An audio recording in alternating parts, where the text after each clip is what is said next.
नमस्कार मित्रों, हमारी सीरीज चल रही है भावों के सिद्धांत पर और आज हम बात करने जा रहे हैं आपोक्लिम स्थान के बारे में, आपोक्लिम भाव के बारे में।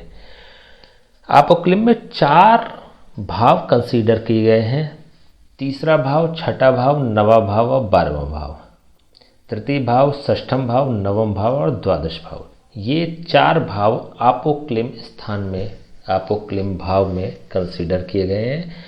अगर कैलकुलेशंस की दृष्टि से अगर देखा जाए तो ये अशुभता की श्रेणी में आते हैं, अशुभ भाव कहलाते हैं, नेगेटिव भाव कहलाते हैं। चलिए जानते हैं कि कुंडली में ये कहाँ मिलेंगे। नेगेटिव भाव है तो क्यों है। 3, 6, 9 और 12 आपोक्लिम। तीसरा भाव ये, छठा भाव ये, नवा भाव ये और 12वां भाव ये आपोक्लिम है, अशुभ भाव है। देखिए यहाँ एक कन्फ्यूज़न क्रिएट होता है। अभी हमने बात करी, अगर आप ये पूरी सीरीज़ सिस्टमेटिक ढंग से देख रहे हैं, देखिए एक बड़ी हम जो क्लासेस चला रहे हैं, एक हमने नाम दिया है सुव्यवस्थित एवं क्रमबद्ध। तो सुव्यवस्थित एवं क्रमबद्ध का मतलब यही होता है कि आप शून्य से शुरू करते हैं, हम स्टेप बाय स्टेप आप आगे बढ़ते हैं। जैसे अगर कोई भी डाउट होता है तो आपको तुरंत उसका समाधान मिलता है, या फिर डाउट के तुरंत बाद समाधान होता है, या समाधान से जस्ट पहले डाउट होता है। ठीक है, एक लंबा फासला नहीं होता। कैसे? अभी हमने बात करी थी, इसी सीरीज में हमने बात करी थी, मान लीजिए पहले तो हम तृतीय भाव की बात करते हैं। तृतीय भाव को हमने मारक भाव कहा। अभी जस्ट पहले वाले जो एपिसोड था वो मारक पे ही था। इसके बाद छठा भाव नेगेटिव भाव हो गया, रोग ऋण और शत्रु का भाव है, ये भी नेगेटिव भाव हो गया, ये भी ठीक है।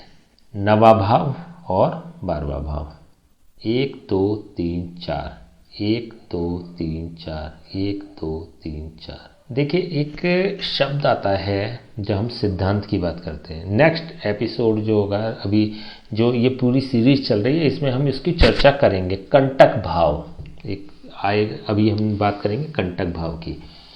तो देखिए एक दूसरे के सापेक्ष तृतीय भाव से ये छठा भाव 1 2 3 4 फोर्थ हाउस पे है, 1 2 3 4, इससे ये चौथे भाव पे 1 2 3 4, ये चौथे भाव पे।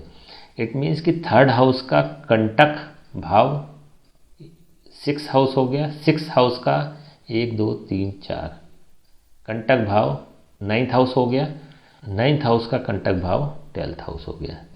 तो क्योंकि ये एक दूसरे से परस्पर कंटक भाव में पड़ रहे हैं, ये जो भाव होता है ये नेगेटिव भाव होता है। जैसे लग्न से 4th हाउस जो होता है वो कंटक भाव होता है, इसी तरह से 4th हाउस के सापेक्ष अगर ये 7th हाउस देखेंगे तो ये कंटक होगा।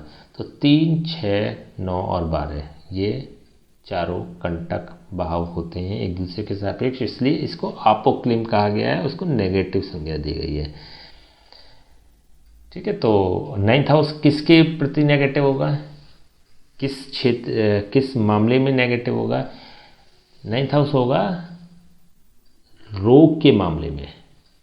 रोग की अगर हम बात करेंगे, देखिए 9th हाउस सभी क्षेत्रों में अच्छा होता है, सभी क्षेत्रों में पॉजिटिव फल देता है, लेकिन इस भाव की एक ये खासियत होती है कि जब हम रोग की बात करते हैं तो रोग का ये 4th हाउस होता है और रोग का ये कंटक भाव भी होता है।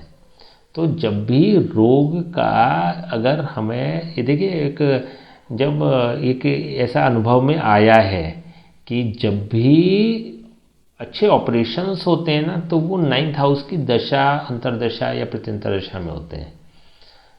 एक वे में देखा जाए तो एक पॉजिटिव है। पॉजिटिव की किस लिए है ये? इस पॉजिटिव इस वे में है ये कि रोग से मुक्ति का दाता होता है। रोग से मुक्ति तो दे रहा है, लेकिन कष्ट के साथ, कष्ट भी साथ में दे रहा है 9th हाउस। ठीक है, तो इसलिए 6th हाउस के सापेक्ष अगर देखते हैं तो ये कंटक भाव होता है, कष्ट देने वाला होता है, कष्ट प्रदाता भाव होता है। इसी तरह से थर्ड हाउस क्या है? मेहनत का। मेहनत के सापेक्ष जब हम देखते हैं, परिश्रम के सापेक्ष अगर इसको देखते हैं तो ये कंटक भाव होता है, क्योंकि रोग ही तो है जो कि परिश्रम में बाधा बनता है। कोई भी व्यक्ति खूब परिश्रम कर सकता है परंतु निरोगी काया हो, ठीक है। तो परिश्रम में कंटक, छठा भाव रोग, और रोग का कंटक 9th हाउस, क्योंकि सॉल्यूशन देता है। सॉल्यूशन कैसे देगा? मान लो आप कड़वी दवाई भी पी रहे हैं, ऑपरेशन की भी बात नहीं करते हैं, छोटी अगर परिप्रेक्ष्य में बात करते हैं तो आप कड़वी दवाई पी रहे हैं, आप इंजेक्शन लग रहे हैं आपको, है ना। तो किसी भी में अगर सॉल्यूशन होगा तो कष्ट तो होगा। और इसके 9th हाउस के सापेक्ष में 12th हाउस जो होता है वो कंटक होता है। कैसे होता है? 9th हाउस क्या हो गया? भाग्य का हो गया, लग्जरियस लाइफ का हो गया। लग्जरियस लाइफ का कंटक क्या होता है? व्यय भाव, हानि भाव। हानि ही एक ऐसी चीज होती है जो लग्जरियस लाइफ में इसको, व्यक्ति को की जीवन में अवरोध उत्पन्न करती है। तो इसलिए आपोक्लिम भाव कहे गए हैं 3, 6, 9 और 12। आपोक्लिम आपने समझा। नेक्स्ट जब हम बात करेंगे तो हम बात करेंगे अब कंटक भाव के बारे में। नेक्स्ट आते हैं कंटक भाव के बारे में। तब तक के लिए आज्ञा दीजिए। नमस्कार।